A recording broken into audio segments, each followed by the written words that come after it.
January 1944. Western Europe is cold, gray, and soaked with rain. Inside a German field headquarters, maps cover the walls. Red and blue pins crowd northern France, Italy, the Atlantic coast. An officer stands near a table, reading a fresh report delivered only minutes earlier. His voice is low, controlled, but the numbers on the page refuse to cooperate. American aircraft losses over Germany, heavy. American tank losses in Italy, severe. American ships sunk in the Atlantic, significant. And yet, the follow-up lines are worse. Replacement units already en route. New aircraft squadrons formed. Fresh armor divisions arriving ahead of schedule. Around the room, no one speaks. These are not rumors from the front. They are confirmed intelligence summaries, compiled from reconnaissance, intercepted communications, and battlefield observation. The United States is not slowing down. It is accelerating. For years, German commanders had believed industrial war had limits. That factories could be bombed. That manpower could be exhausted. That losses, heavy enough, would force any enemy to pause. But the reports on the table suggest something deeply unsettling. Every time American forces are destroyed, they seem to return larger than before. And as the winter of 1944 deepens, German command begins to realize that this war is no longer being decided by tactics alone, but by something far larger, far deeper, and almost impossible to stop. That realization leads directly to how this moment came to exist. Long before American tanks rolled onto European soil, German commanders believed they understood the limits of the United States. Their assumptions were rooted in memory. In 1917, America had entered the First World War late. Its army arrived inexperienced, poorly equipped by European standards, and dependent on Allied guidance. German officers who survived that war carried the impression forward. America possessed potential, but not readiness. Power, but not endurance. During the interwar years, those beliefs hardened. Germany rebuilt its military culture around efficiency, specialization, and technical superiority. Weapons were designed by skilled engineers, produced in controlled numbers, refined constantly. The panzer divisions, the Luftwaffe, and the U-boat arm were conceived as instruments of precision, sharp, fast, and decisive. War, as German doctrine understood it, would be won quickly, before economies could grind, before factories could matter more than generals. The United States seemed the opposite.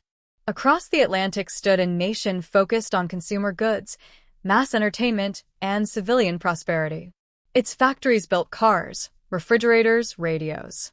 Its military budget before 1939 was smaller than that of several European powers. Its army ranked behind Portugal in size. Its officer corps lacked recent combat experience. To German planners, America looked unfocused, rich, but soft. Even after war erupted in Europe in September 1939, German intelligence assessments remained dismissive. Reports described American industry as powerful, but politically constrained. Isolationist sentiment, labor disputes, and a lack of urgency appeared to limit mobilization. The United States supplied Britain with weapons and materials, but at arm's length, through programs like Lend-Lease. To German eyes, this confirmed their theory. America could support war, but not sustain it directly. Inside the German high command, production was treated as a finite race. Every nation, they believed, possessed a peak output, after which shortages, labor fatigue, and resource limits would force decline. German strategy aimed to win before that peak mattered. Blitzkrieg was not just tactical doctrine, it was economic logic. That logic shaped early campaigns. In Poland, France, and the Low Countries, speed crushed resistance. In 1941, Operation Barbarossa followed the same assumption: destroy the enemy's ability to fight before industrial depth could compensate. When Germany turned toward the Soviet Union, the gamble was enormous, but familiar. Victory would come quickly, or not at all. America, still officially neutral, barely registered as a battlefield threat. Even after German submarines began encountering U.S. ships in the Atlantic, the encounters reinforced old beliefs. Early American destroyers lacked coordination. Convoys were poorly defended.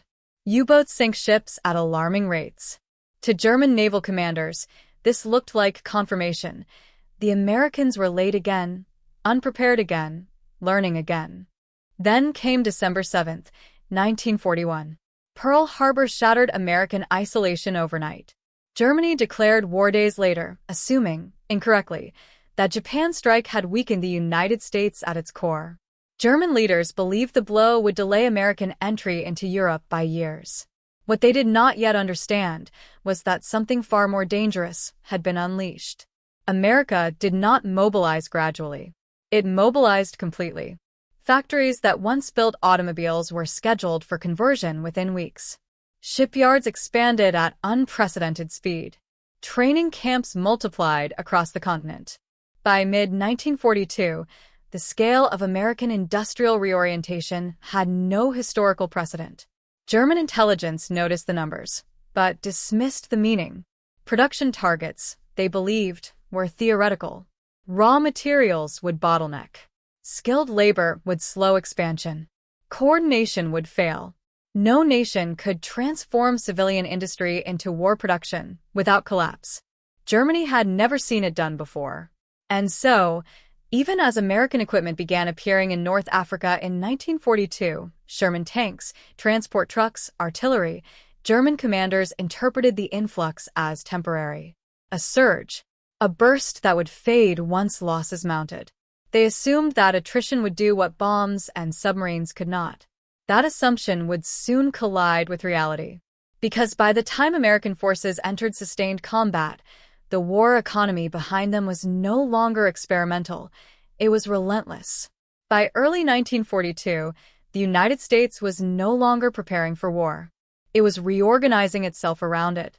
What German commanders struggled to grasp was that American mobilization did not rely on incremental growth. It relied on conversion. Entire sectors of civilian life were redirected with a speed and scale that defied European experience. Automobile plants in Detroit halted consumer production and reopened as tank and aircraft engine factories. Refrigerator manufacturers shifted to producing machine gun parts. Typewriter companies began assembling bomb sites. This was not improvisation. It was coordination. The U.S. government created centralized agencies to control priorities, raw materials, labor allocation, and transportation. The War Production Board dictated what could be built and where. Contracts were standardized. Designs were simplified. Speed replaced elegance. Quantity replaced refinement. To German engineers, this approach appeared crude. American tanks, especially the M4 Sherman, were criticized in German reports for thinner armor and less powerful guns compared to the Panther or Tiger. American aircraft lacked some of the refined engineering seen in German fighters. U.S. weapons were described as adequate, not exceptional. But German analysts missed the deeper pattern. American equipment was designed to be produced quickly, repaired easily, and replaced without hesitation. Parts were interchangeable across factories thousands of miles apart. Crews could be trained faster. Vehicles could be shipped, unloaded, repaired, and returned to service with minimal delay. German industry could not replicate this. Germany's war economy, constrained by bombing, labor shortages, and internal competition between agencies, struggled to standardize. New weapon designs were introduced even as older ones remained in service, complicating maintenance and supply. Skilled labor was irreplaceable. When factories were damaged, production halted. In contrast, American factories absorbed losses almost invisibly. When German U-boats intensified attacks along the U.S. East Coast in early 1942, sinking dozens of ships, German naval commanders believed they had struck a decisive blow. Shipping losses appeared catastrophic. But within months, American shipyards began launching Liberty ships faster than they could be sunk. Some were completed in weeks. To German intelligence officers reading these reports, the numbers seemed exaggerated. Reconnaissance pilots confirmed new hulls in harbors. Submarine crews reported fresh convoys appearing immediately after attacks. Sinkings that once crippled supply lines now produced no visible effect. The same pattern emerged in the air. By 1943, The U.S. Army Air Forces were losing hundreds of bombers over Germany. The cost was staggering. German fighter pilots believed attrition would eventually force the Americans to halt daylight bombing. Losses, they reasoned, were unsustainable. But American bomber formations returned again, and again, and again. New air groups replaced destroyed ones almost immediately. Aircraft types evolved without disrupting output. Crew training pipelines expanded rather than slowed. Where Germany struggled to replace experienced pilots, the United States replaced entire units. This imbalance extended to the ground war. In North Africa, American forces absorbed painful defeats in early engagements. Tanks burned. Units retreated. German commanders took these moments as proof that American armies would break under pressure. Instead, the defeats were analyzed, absorbed, and compensated for. Within months, American formations returned with improved coordination, better logistics, and greater numbers. Equipment losses did not reduce combat power, they triggered replenishment. By late 1943, German field commanders were filing increasingly anxious reports. Battles that should have weakened the enemy instead strengthened him. Every engagement with American forces produced a paradox: destruction without depletion. What German planners had not anticipated was the psychological effect of endless replacement. Losses no longer discouraged American operations. They accelerated them. The knowledge that equipment, fuel, ammunition, and personnel would arrive on schedule changed how American commanders planned offensives. Risk tolerance increased. Momentum became doctrine. For the first time, German command began to suspect that this was not merely industrial strength, but a different philosophy of war. A war in which endurance mattered more than brilliance. A war in which replacement mattered more than preservation. And as American forces prepared for the largest amphibious operation in history, that realization became impossible to ignore. Because on the battlefield, German commanders were about to confront the consequences of a war economy that never paused. Angle 1. German tank commanders and the arithmetic of loss. On the battlefields of Italy and Western Europe, German armored officers began to notice a pattern that defied logic. American tanks were destroyed in large numbers. Schumanns burned along roadsides. Turrets were blown off. Entire units were knocked out in single engagements. By traditional measures, this should have weakened the enemy. It did not. Within days, sometimes hours, new American tanks appeared.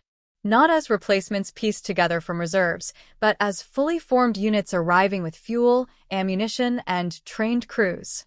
German tank commanders reported destroying dozens of vehicles only to face equal or greater numbers in the next engagement. The Sherman was not feared for its armor or firepower. It was feared for its availability. German reports began to describe American armor as unexhaustible. Even when Panthers and Tigers achieved tactical success, those victories failed to produce strategic effect. The battlefield reset itself, always in America's favor. Angle 2. The Luftwaffe and the shock of replacement in the air. The air war produced the same realization, but faster. German fighter pilots initially welcomed American daylight bombing. They believed heavy losses would force a retreat to nighttime operations, where accuracy would suffer. Early victories reinforced that belief. Then the Americans returned. Bomber formations grew larger. Escort fighters extended their range. Aircraft lost 1 week were replaced the next. Airfields destroyed by bombing were repaired. Crews killed or captured were replaced by new squadrons trained thousands of miles away. German commanders began to understand that they were not fighting units, they were fighting a system. Where Germany lost irreplaceable veteran pilots, America replaced experience with scale. Training hours increased. Aircraft production rose. Losses were calculated, accepted, and absorbed. Attrition, once Germany's weapon, now worked against it. Angle 3. U-boats versus shipyards. Nowhere was the imbalance clearer than at sea. German submarines continued sinking American and Allied shipping throughout 1942 and 1943. Individual patrols reported impressive tallies. Yet the strategic effect vanished. American shipyards launched vessels faster than U-boats could destroy them. Liberty ships appeared in convoys almost immediately after losses. Tankers, troop transports, and supply ships multiplied across the Atlantic. German naval intelligence began receiving reports that bordered on disbelief. Sinkings that once paralyzed Britain now barely registered. The ocean, once a battleground, became a highway. The U-boat arm was fighting a losing equation. For every German submarine lost, replacements were slow and costly. For every American ship sunk, 2 more followed. By the end of 1943, German commanders no longer spoke of victory at sea, only survival. And across land, air, and ocean, one conclusion became unavoidable. This was not a contest of tactics anymore. It was a contest of replacement. That realization would soon extend beyond weapons, to the men who used them, and the psychology of a war that Germany could no longer control.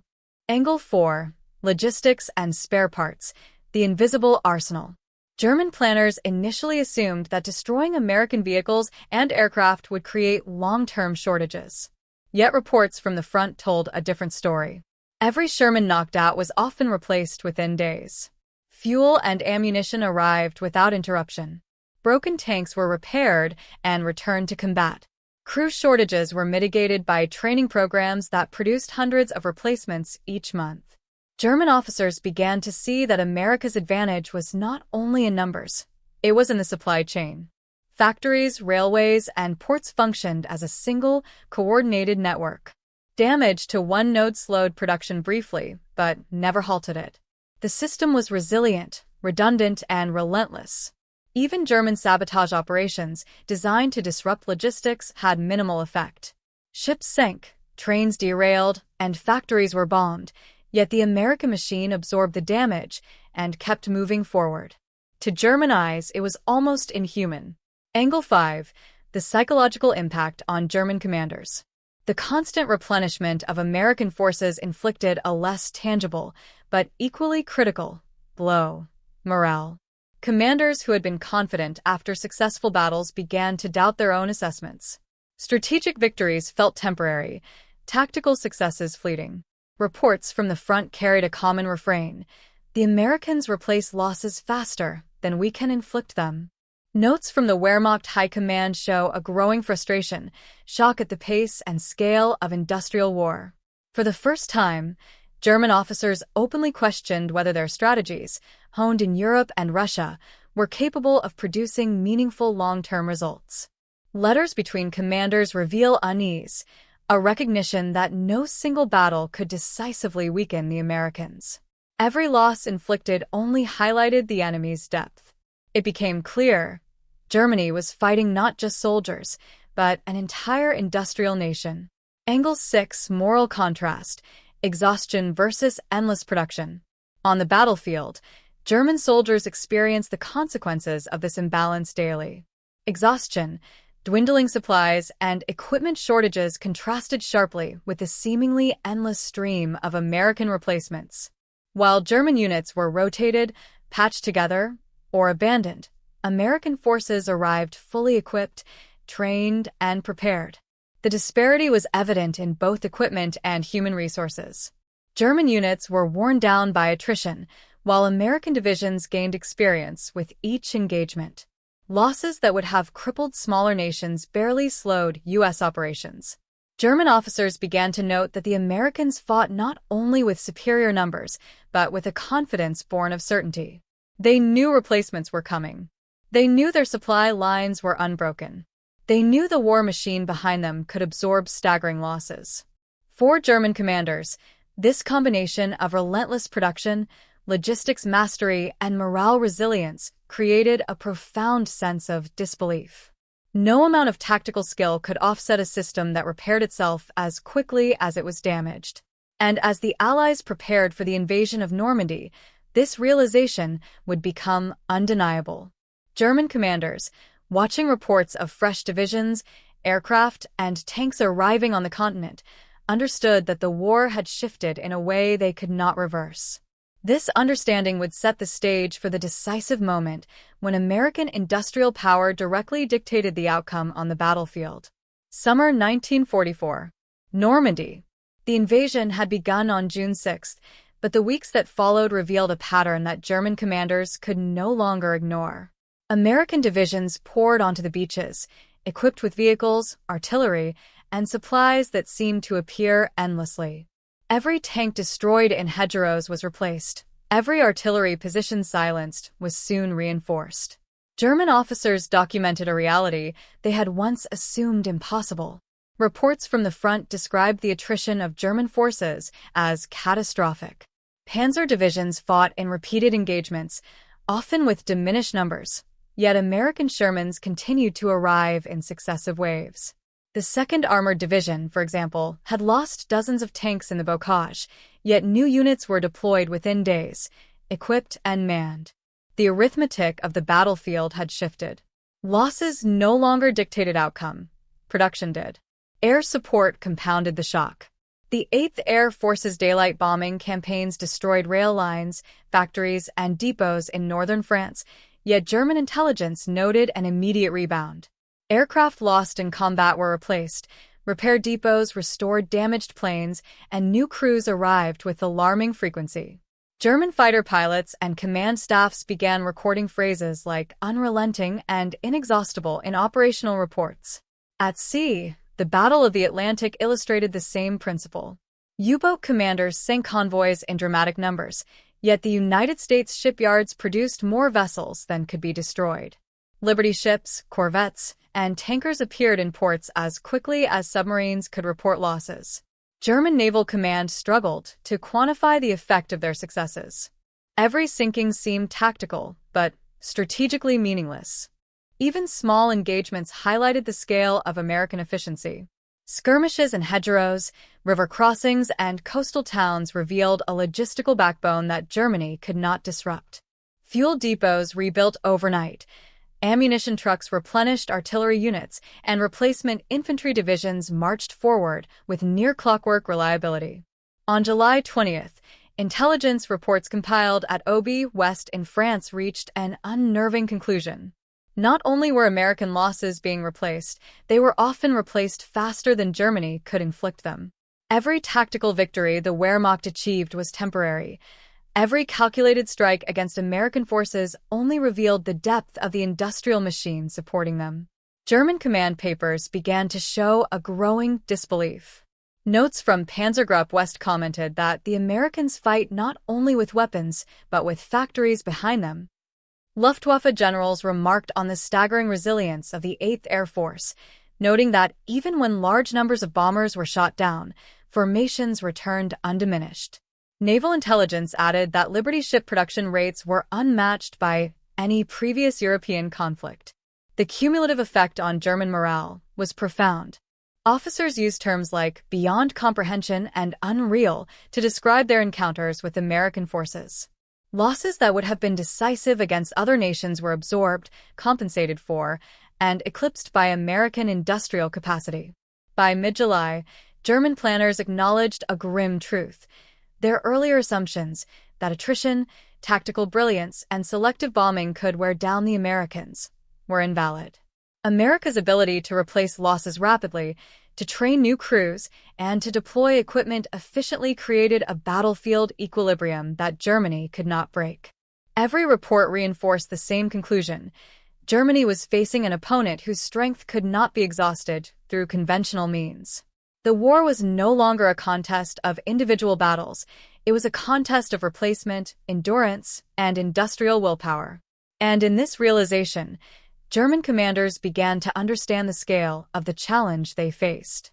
The Allies' production capabilities had become the decisive weapon, one that no tactical maneuver or local victory could overcome. The stage was set for the irreversible turning point, where American industrial power directly dictated the trajectory of the conflict. By late 1944, German commanders had no illusions left. Reports from the front were consistent. American forces, despite suffering heavy losses, returned stronger and more numerous than before. The Normandy hedgerows had been cleared, but the cost to the Germans was disproportionate. Every panzer division weakened by attrition faced fresh enemy armor just days later. Every town reclaimed by German forces was retaken by Americans almost immediately.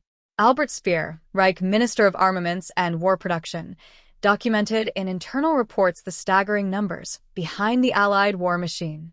In 1944 alone, the United States produced over 88,000 aircraft, nearly 100,000 tanks and vehicles combined, and millions of tons of ships and equipment. German planners realized these numbers dwarfed their own outputs. Even when factories were destroyed by bombing raids, American industrial recovery was rapid, resilient to a degree Germany had never prepared for. On the Western Front, reports from OB West noted the psychological toll this replacement rate had on frontline officers. Colonels and generals observed that no matter how much ground they retook or how many enemy units they destroyed, American forces seemed impervious to attrition. Phrases like "enemy appears inexhaustible" began appearing in operational briefings. Tactical victories were fleeting. Even when German artillery destroyed convoys or airstrikes eliminated armored units, new reinforcements arrived before the front stabilized. In Italy, the Fifth Army's advance further demonstrated this systemic advantage. American infantry and armor, supported by artillery and air cover, continually pressed German defenses. Tanks destroyed in one engagement were replaced in a matter of days. New artillery and logistical support units were already advancing. German commanders could not anticipate the scale or speed of the American replenishment system. Every local defeat, they now realized, had strategic implications. The Americans could sustain casualties without disrupting operational momentum. At sea, the Battle of the Atlantic illustrated the same inevitability. U-boat commanders sank thousands of tons of cargo, yet for every ship destroyed, another replaced it. Shipyards along the East Coast launched vessels at rates that made attrition largely irrelevant. German planners were forced to recognize that no number of sinkings would halt American supply lines. They were fighting a war against production itself. By December 1944, German operational assessments had shifted. Reports explicitly noted that Allied strength was no longer measured solely in manpower or frontline units, but in the ability to replace what was lost. The arithmetic of war had changed. For every aircraft, tank, or ship Germany destroyed, 2 more were already en route. German commanders began to understand that attrition was no longer their advantage. It had become a liability, as each loss underscored the impossibility of halting the American war machine. The realization was unmistakable. The U.S. industrial system was a weapon in itself. German tactical brilliance could win engagements, but strategic victory was slipping beyond reach. Battles that once would have determined the course of campaigns now only delayed the inevitable.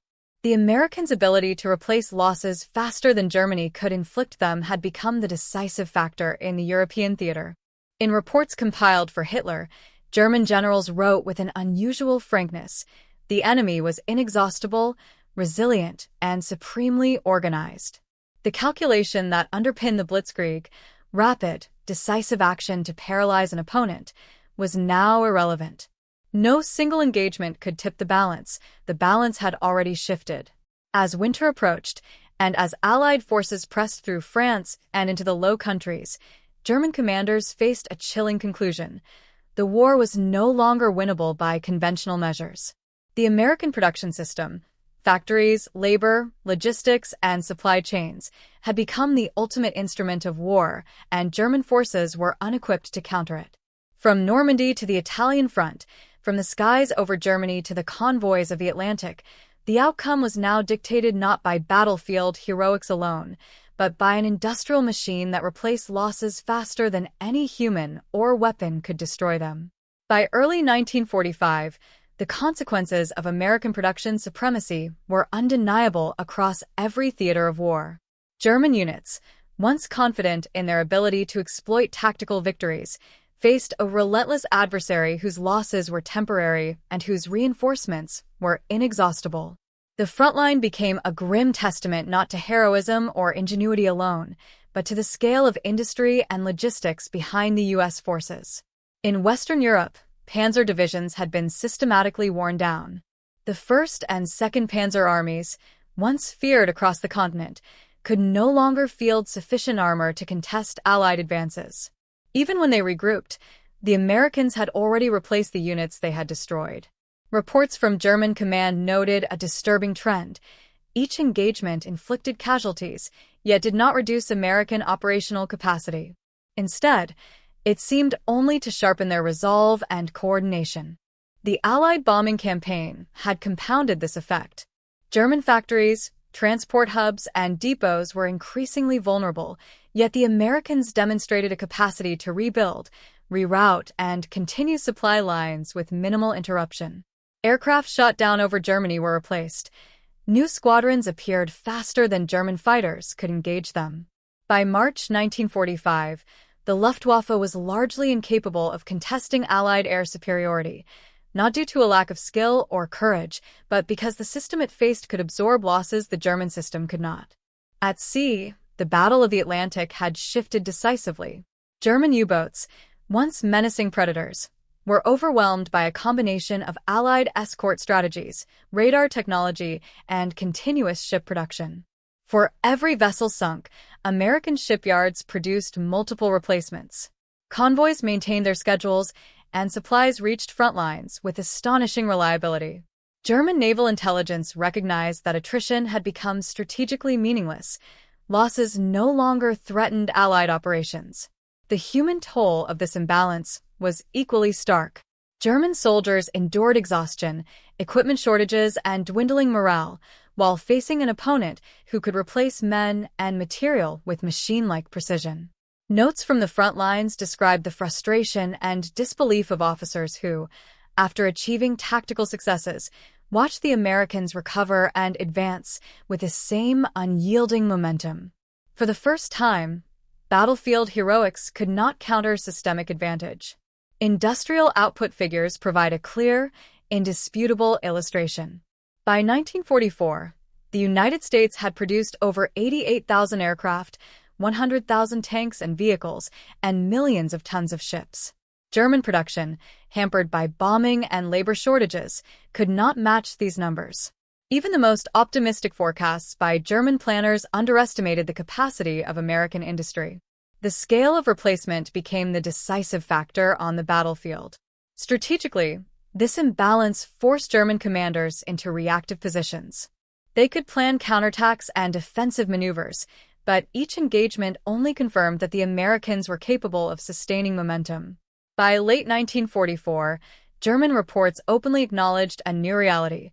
The war was no longer being decided solely by tactics or skill, but by the capacity to replace losses faster than the enemy could exploit them.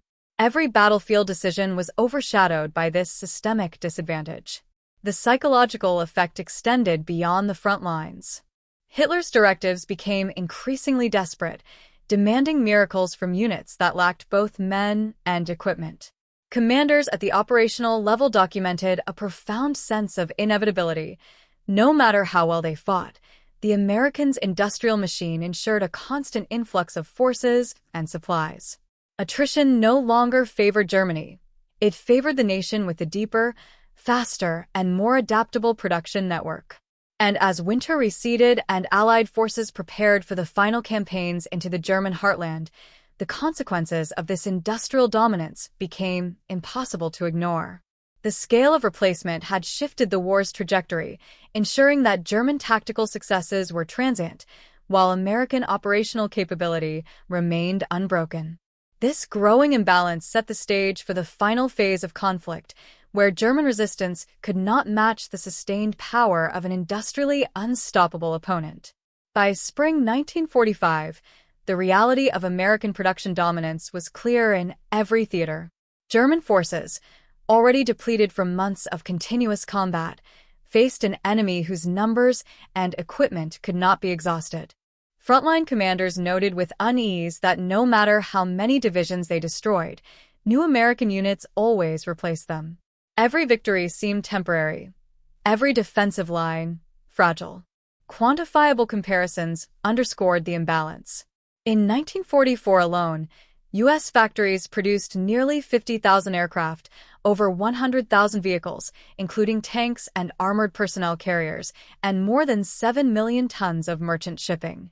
German production, constrained by resource shortages, bombing, and labor limitations, could not approach these figures.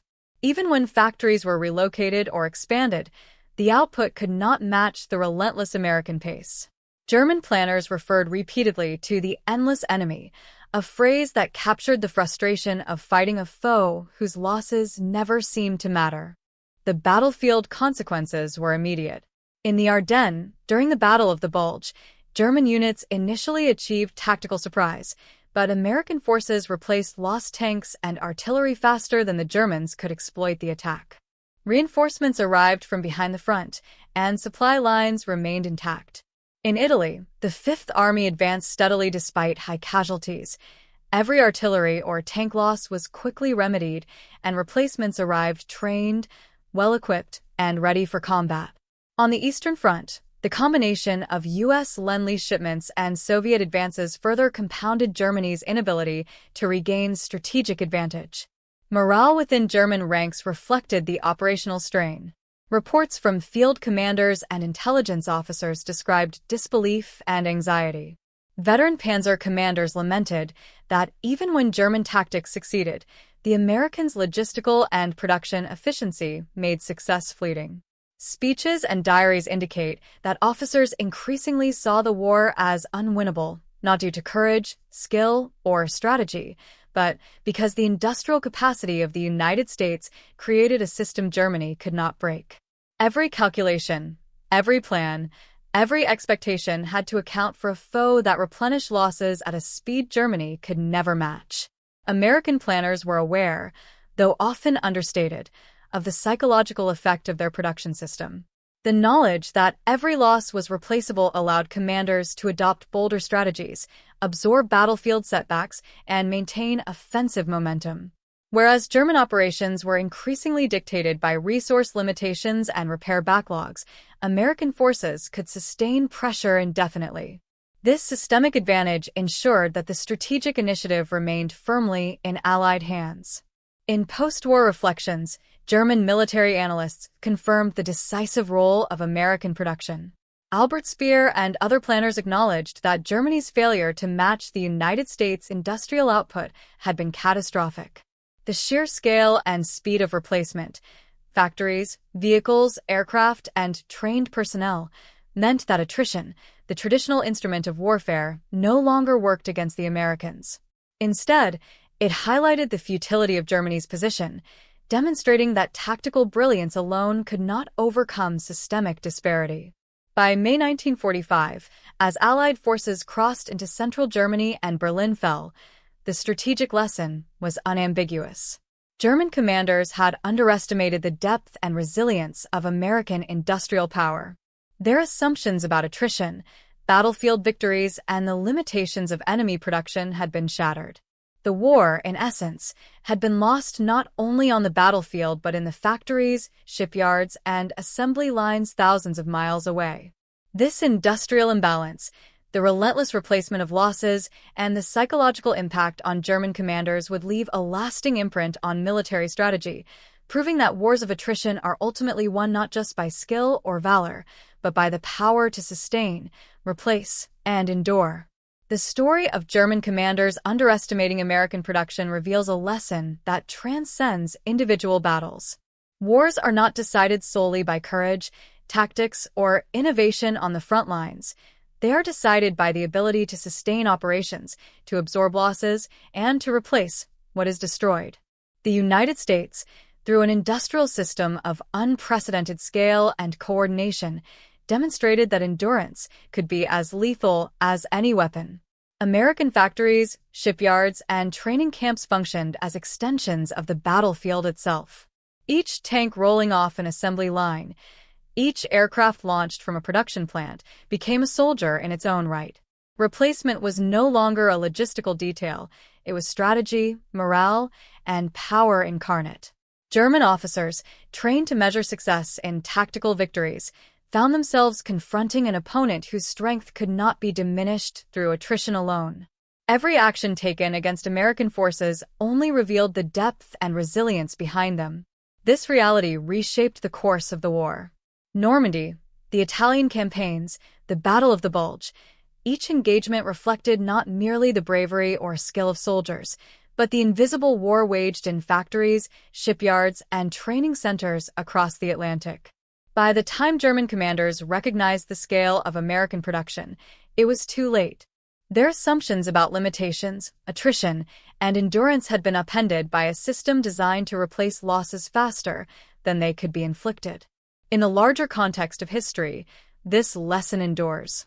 Industrial capacity, logistics, and sustained output remain decisive factors in modern warfare. The ability to replace, reinforce, and maintain operational momentum can outweigh individual tactical brilliance. The experiences of German commanders during World War II illustrate how a failure to grasp this principle can turn every battlefield achievement into a fleeting success. Ultimately, the war in Europe was decided as much by the relentless churn of American industry as by the soldiers who fought. German commanders never expected it, and that underestimation became, quietly and inevitably, the weapon that determined the outcome. The battlefield had become a mirror of the factories behind it, and the mirror always reflected American power.